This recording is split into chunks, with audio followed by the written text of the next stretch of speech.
Varicose veins కి సరైన చికిత్స కోసం సంప్రదించండి ఎవిస్ హాస్పిటల్. నమస్తే రమగారు. నమస్తే జయ. రమగారు, రకరకాల రోగాలను చూస్తున్నాం కదా.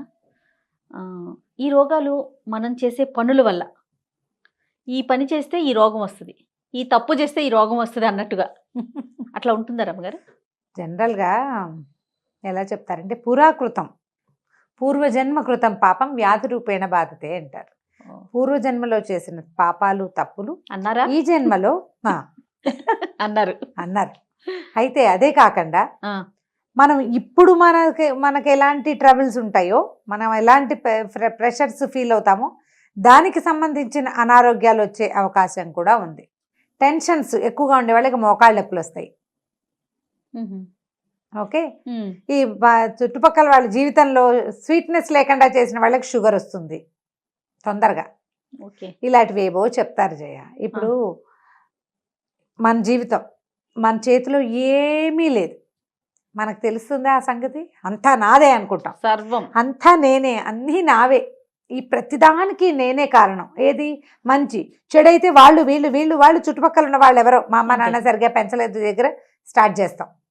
అమ్మ నాన్న సరిగా పెంచలేదు, నా ఫ్రెండ్ సర్కిల్ మంచిది కాదు, ఫ్రెండ్స్ ఎవరు ఎంకరేజ్ చేయలేదు, మా ఆయన ఎంకరేజ్ చేయలేదు, లేదా మా ఆవిడ నా వెన్నుదన్నుగా నాకు కావలసినట్టుగా లేదు, ఆమె దారి ఆమె ఉంటుంది, నాకు ఎంకరేజ్మెంట్ లేదు, ఇంట్లో ఆఫీస్లో కొలీగ్స్ సహకరించలేదు, లేకపోతే సీనియర్స్ సపోర్ట్ చేయలేదు, ఇదే కదా చెప్తాం.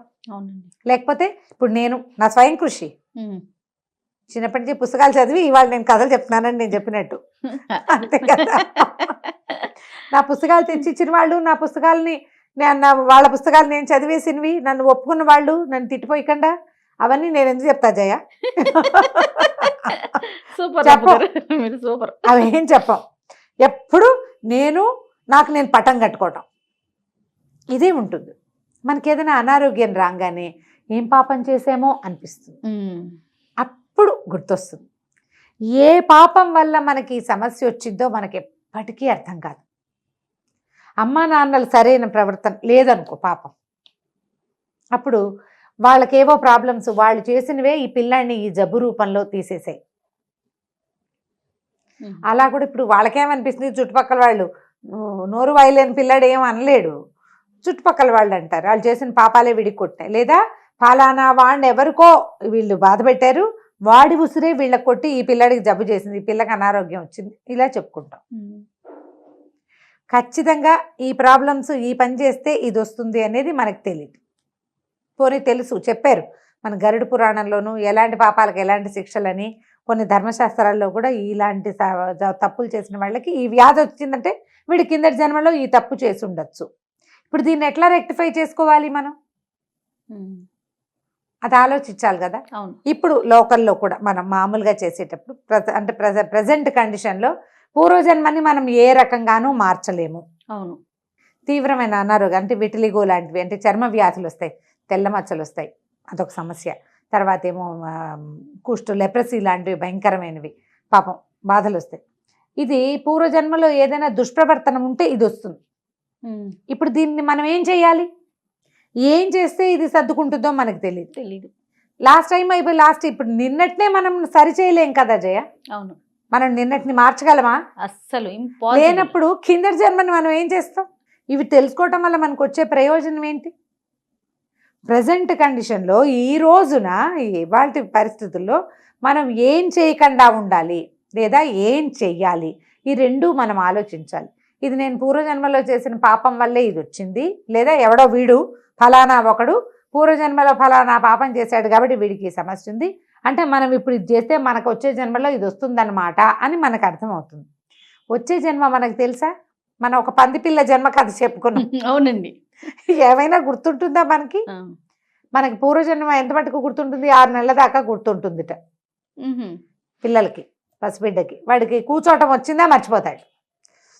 ఆ కూర్చోటం వచ్చేదాకానే వాడి నిద్రలో నవ్వుకుంటాడు, ఎందుకో ఏడుస్తాడు, చేతి గోళ్ళ నిండా మట్టి పేరుకుంటున్నట్టుగా కనపడుతుంది, పిల్లాడు గుర్తుపట్టాడు ఎవరిని. 6 నెలలు వచ్చేసరికల్లా వాడు అందరినీ గుర్తుపడతాడు, అన్నం తింటాడు, భూమి మీద కూర్చుంటాడు. ఆ భూస్పర్శ తగలంగానే మర్చిపోతాడు. ఇంకేముంది తర్వాత మనకు గుర్తే లేదు. నా పూర్వజన్మ, మా పాత అమ్మ నాన్న, మా ఇల్లు వాకిలి ఏమైనా గుర్తుంటాయి? ఎవరో ఒకళ్ళు ఉంటారు, కోటికొకళ్ళు, వాళ్ళని పిచ్చాళ్ళు అనుకుంటాం మనం. అవునండి. కదా. ప్రజెంట్ జీవితంలో కొన్ని తప్పులు చేయకూడదు. ఉమ్, ప్రధానమైంది ఇతరులని బాధించకూడదు.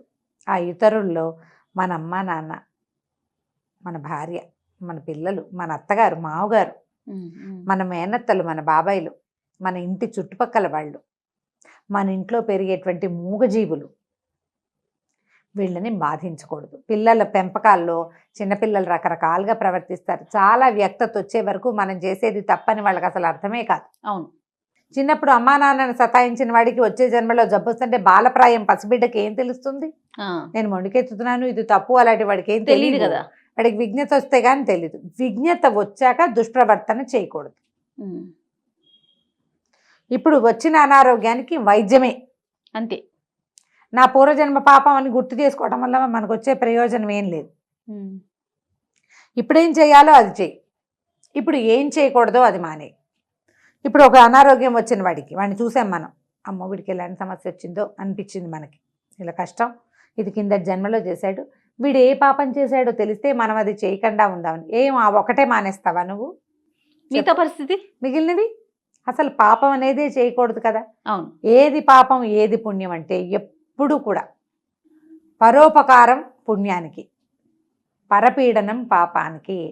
పరోపకార పుణ్యాయ పాపాయ పరపీడనం, ఇదే వాక్యం. నువ్వు హెల్ప్ చేయి, అది పుణ్యమే. పరపీడనం అది పాపమే. అంతే. అది ఏ రకందైనా సరే, శారీరక మానసిక వ్యవహారాలు, అబ్యూజింగ్, ఇబ్బంది పెట్టడం, హేళన చేయటం, చిన్నబుచ్చటం, చెయ్యకూడనివి చేయటం, వాళ్ళు ఇబ్బంది పడతారని తెలిసి ఇక్కడ ఏదో ఒక పావు కదపటం, అన్నీ తప్పులే. ఈ పాపాల్లో మిడతలు పట్టుకోవటము, వీటిని ఉడతల్ని పట్టుకోవటము, జంతువుల్ని హింసించటము, జంతుహింస కూడా. ఈ తర్వాత మన ఇంట్లో ఉండే పెట్స్ని హింసించటము, అది కీచు కీచు కీచు కీచమంటే ఆనందించడం.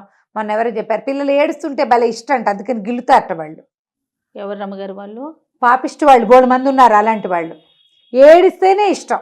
ఇంట్లో పిల్లలు అలా చేయరు, బయట పిల్లలు అలా చేస్తారేమో మరి. ఏడిస్తేనే ఇష్టంట, ముద్దొస్తారట ఏడిస్తే. ఏం పుట్టక పుట్టారు, రాకాసి పుట్టక అనుకున్నాను. నిజమే కాదు? నిజం కదా. మరి ఎవరి పిల్ల అయితే మాత్రం ఏడవటం ఏమిటి? పిల్లల్ని ఏడిపించటం ఏంటి?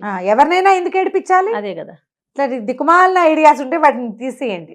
ఇవన్నీ కూడా రేపొద్దున జబ్బుల రూపంలో బాధిస్తాయి. ఇప్పుడు మనకి పేరు లేని జబ్బులు, ఆటో ఇమ్యూన్ డిసీజెస్ ఎందుకు వచ్చిందో తెలీదు, దానికి ఏ క్యూరు లేదు, ఏ సమాధానము లేని తప్పులు. నేను ఇక్కడ ఒక వస్తువు తీస్తే, ఒక వస్తువు పట్టుకెళ్తే, ఆ వస్తువు పట్టుకెళ్ళిన దొంగతనం నేరం నా మీద పడదు, ఎవరో పని చేసుకునే పిల్లాడి మీద పడుతుంది. అవును. కావాలని చేయటం కూడా అట్లా చేస్తారు. దీనివల్ల ఇతరులు ఏదైనా ఇబ్బంది పడితే వీళ్ళకి ఒక వైకేరియస్ ప్లెజర్, సంతోషం వస్తుంది, లోపల పైశాచిక ఆనందం. ఇవన్నీ కూడా జబ్బులుగా పరిణమిస్తాయి. ఈ జబ్బుకి వచ్చిన జబ్బుకి సమాధానం ఉండదు, ఎక్కడా వైద్యం లేదు, ఏమీ చేయలేరు. ఇప్పుడు ఆల్రెడీ వచ్చేసిన వాడిని నువ్వు కింద జన్మలో చేసావంటే వాడు ఏం చేస్తాడు తెలీదు, ఇప్పుడు మార్చలేము. ఇప్పుడు మనం చేయకుండా ఉండాలి కదా కనీసం కదా. ఆర్థిక నేరాలు, ఇతరుల డబ్బును దొంగిలించే వాళ్ళు, వీళ్ళందరికీ కూడా అనారోగ్యాలు వస్తాయి. ఓకే. అందులో ఏంటంటే క్యూరబులే, మళ్ళీ మళ్ళీ వస్తుంది. కొంతమంది చెప్పుకోలేని సమస్యలు, ఇప్పుడు దురదలు లాంటి బాధలు, ఆ దురద వస్తూ ఉంటుంది, అది ఏ మందుకి లొంగదు, ఇరిటేటింగ్గా ఉంటుంది, జన్మంతా ఇరిటేషనే. ఒళ్ళు దురదలు పెట్టడం, చర్మ వ్యాధులు రావటం, చర్మ వ్యాధులు ఎప్పటికీ తగ్గకపోవటం, కొన్నాళ్ళు తగ్గి మళ్ళీ వచ్చేసేయటం, ఇవన్నీ కూడా మనం చేసే తప్పుల్లోనే ఉంటాయి. ఆడవాళ్ళని ఏడిపించే వాళ్ళకి కీళ్ళకి సంబంధించిన వ్యాధులు వస్తాయిట. స్త్రీలను ఏడిపించకూడదు, అది అందులో అమ్మ, భార్య, చెల్లి, స్నేహితురాళ్ళు, ఎవరైనా కానీ ఆడవారు స్త్రీలను ఏడిపించే వాళ్ళకి కీళ్ళకి సంబంధించిన సమస్యలు వస్తాయి. అంటే వాళ్ళకి కరెక్ట్గా ఏది ఉండాలో అది ఉండదు, కీళ్ళ లోపల ఒక ఇది ఉండాలి, గమ్ లాంటిది ఉండాలి, అది తగ్గిపోతుంది. స్త్రీల దుఃఖానికి కారణమైన వాళ్ళకి. ఇప్పుడు కింద జన్మలో ఎవరినైనా హేళన చేసి ఎక్కిరించి వాళ్ళ దగ్గర ఏది లేదో అది లేదని పదే పదే గుర్తు చేసిన వాళ్ళకి సంతానం ఉండదు. ఈ మిగిలిన వాళ్ళు అలాంటివి చేయకుండా ఉండటం కోసమే కదా ఇవన్నీ చెప్పేది. అవును. ఇలా ఒక్కొక్క జబ్బుకి ఒక్కొక్కటి చెప్తారు, ప్రతిదానికి ఏదో ఒక తప్పే కారణం.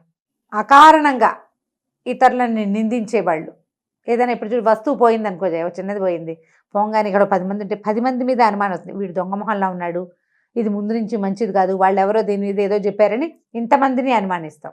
పచ్చి పాపం అది. వీళ్ళకి ఇన్క్యూరబుల్ డిసీజెస్ వస్తాయి. వస్తువు పోగొట్టుకున్న వాడికి వచ్చే పాపం ఏంటంటే ఇది. అందరి మీద అనుమానమే. ఒంటరిగా మిగిలిపోతారు కొందరు, ఎవ్వరు ఉండరు వీళ్ళకి తోడు. వీళ్ళు పక్షుల్ని వాటిని ఉండనివ్వకుండా గుడ్లు పెట్టిన పక్షుల్ని తరిమేస్తారు. ఇళ్లలో గూళ్ళు పెడతాయా, ఆ గూళ్ళ వాటిని తరిమేస్తారు. పక్షుల్ని రానివ్వరు లోపలికి. అంటే మొదట వస్తాయి, అవి గూడు పెట్టి గుడ్డు పెట్టే టైంకో లేదా గుడ్డుని పొదిగే టైంకో పక్షుల్ని తోలేసిన వాళ్ళకి ఇలా ఒంటరితనం వస్తుంది. ఒంటరితనం కూడా జబ్బే కదా, లోన్లీనెస్ పెద్ద జబ్బు మరి. అందుకని పక్షుల్ని అసలు గూడే పెట్టనివ్వదు. పెట్టేయా గూడు ఇంక వదిలేయండి వాటిని, ఆ గుడ్లు పొదిగి పిల్లలు అయ్యేదాకా వదిలిపెట్టేసేయండి. ఓకే, ఇలా ఆలోచించి చేయాలి. వీటికి ఫలానా జబ్బు పనికి ఫలానా జబ్బు అని కొన్ని చోట్ల చెప్పబడింది. కొన్ని చోట్ల చెప్పబడింది. అంత వివరం మనకు వద్దంటున్నా నేను. అదేలేండి, విన్న దగ్గర నుంచి కొంచెం అదొక టెన్షన్ గా ఉంటుంది. అదే పీకుతూ ఉంటుంది. ఇంత మటుకు చాలు. దుష్ప్రవర్తనలు చేయొద్దు, అంతే. ఇతరులని ఇబ్బంది పెట్టుకోకండి. మన అకారణంగా అవతల వాళ్ళని అనుమానించద్దు, అవమానించద్దు. జంతు హింసకి పాల్పడకండి. పసిబిడ్డల్ని హింసించద్దు. ఆడవాళ్ళని ఎక్కువగా బాధ పెట్టద్దు. సాటి ఆడవాళ్ళని బాధించే వాళ్ళకు కూడా అదే శిక్ష. కీళ్ళ జబ్బులు వస్తాయి కాబట్టి వీటిని కొంచెం జాగ్రత్త పడితే వచ్చే జన్మలో మనకు జబ్బులు లేకుండా ఉంటాయి. ఈ జన్మలో కూడా చిన్నప్పుడు కోడళ్ళని కాల్చుకు తిన్న వాళ్ళు పెద్ద అయ్యాక కీళ్ళ జబ్బులు వస్తాయి. అవి వస్తాయి కదా, మరి కొంచెం జాగ్రత్త పడితే. ఇప్పుడు మనం దీన్ని నమ్ముతాం, పునర్జన్మని. అవును, మళ్ళీ పుడతామని నమ్ముతాం కదా, కాబట్టి ఆ నమ్మకం కోసం ఈ జాగ్రత్తలు వహించాలని చెప్తారు. తప్పకుండా రమ్మగారు. నమస్తే. నమస్తే.